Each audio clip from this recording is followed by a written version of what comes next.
Essential practices, or wait, essential outings. That's it. Essential outings.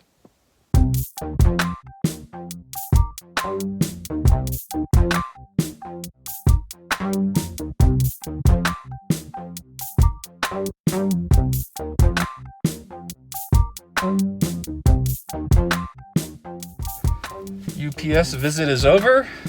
Time to clean the hands.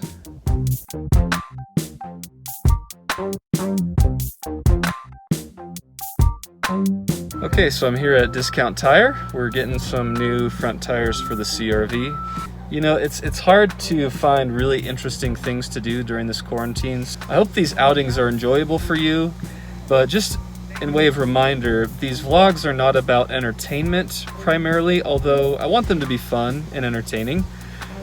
Their main purpose is discipleship and encouragement. I pray that you are encouraged by these vlogs, even though right now the entertainment factor in them is kind of like low. But we're still gonna try to make them good and fun, but just a reminder for you, the viewer.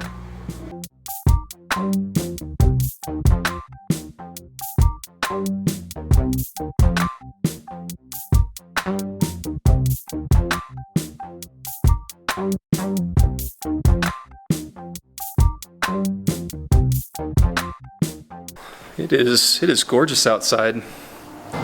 We have today and tomorrow are going to be absolutely beautiful, and then we're supposed to get a bunch of snow. So, now today in the vlog, going over 1 Samuel 4 through 7, we have Skyler Gray, who I'm really excited about sharing with us today from these passages. Skyler is a senior in high school, and she leads worship for the youth ministry, at least when we were gathering together in person, and just an awesome gal who loves the Lord, and just really excited about what Skyler has to share with us. So without further ado, here's Skyler. Okay, so my name is Skyler, and Greg asked me to join him today to talk about 1 Samuel 4 through 7. And so basically these chapters are a continuation of the previous one. So starting in chapter 4, this is when God carries out everything that he has spoken against Eli's family. And so the Israelites are going to battle with the Philistines. They're defeated. And so in the second battle, they decide to bring the Ark of the Covenant, like as a good luck charm to make God help them win the next battle. But the Philistines win again. Also, Eli's 2 sons die in this battle, and the Ark is captured by the Philistines. And when Eli hears of Israel's defeat and the capture of the Ark, he also dies. He breaks his neck falling backwards out of his chair, which is not the best way to go. But however, moving on to chapter 5, the Philistines decide to put the Ark into Dagon's temple in Ashdod. The first thing that happens is they find their statue of Dagon face down before the Ark 2 times. And also the city has been afflicted with tumors, and so they decide to move it to Gath, and then they move it to Ekron, and both of those cities are also afflicted with tumors and death, and so they decide that they need to send the Ark back to the Israelites, back to its own place. And so in chapter 6, this is where the Philistines decide to send back the Ark along with a guilt offering, because they think that will heal them. And so they discuss with their priests, and they tell them to make gold models of the tumors and of the rats that are destroying the country, to give glory to Israel's God. And so the Philistines send the arks and the gifts back to Israel, and they do this, basically it's a test for God. So they put all the stuff in a cart, they hitch it to 2 cows who have never been yoked.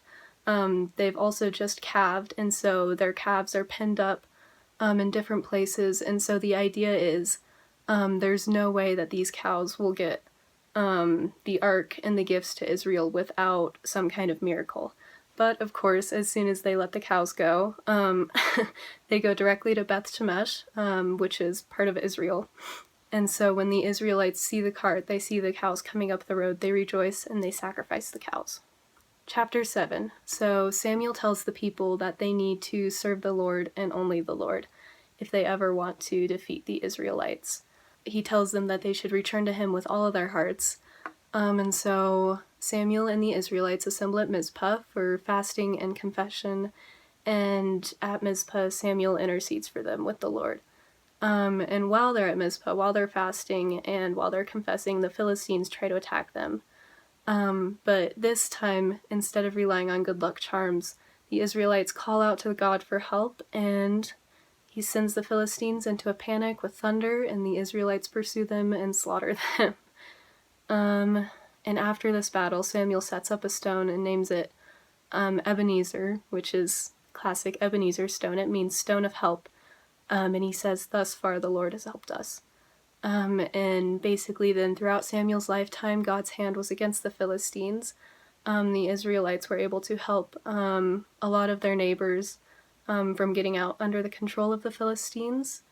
And Samuel continued as Israel's leader until his death. I think there's a lot of great stuff in this passage, but the thing that stands out to me most is that we see a side of God that often makes us uncomfortable.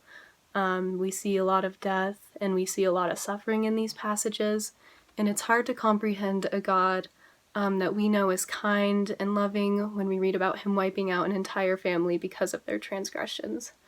But this passage is also a really good reminder that God is almighty and all-powerful, and he demands respect and loyalty from his chosen people. We have to remember that God is not a domestic God, and no one can control his actions, which is what the Israelites were trying to do with the ark. The Israelites thought that they could make God work for them by bringing the ark with them, but they were wrong. Anyone who thinks they can control God is wrong. These passages also show the importance of putting your hope in God above all other means. The Israelites were really acting as pagans with their superstitions and their good luck charms, and they weren't really putting their trust in God. They were putting their trust in something that they thought could force God to do miracles for them. They saw the ark as some kind of idol, and in our own lives it's really easy to be distracted by idols as well and to stray off the path.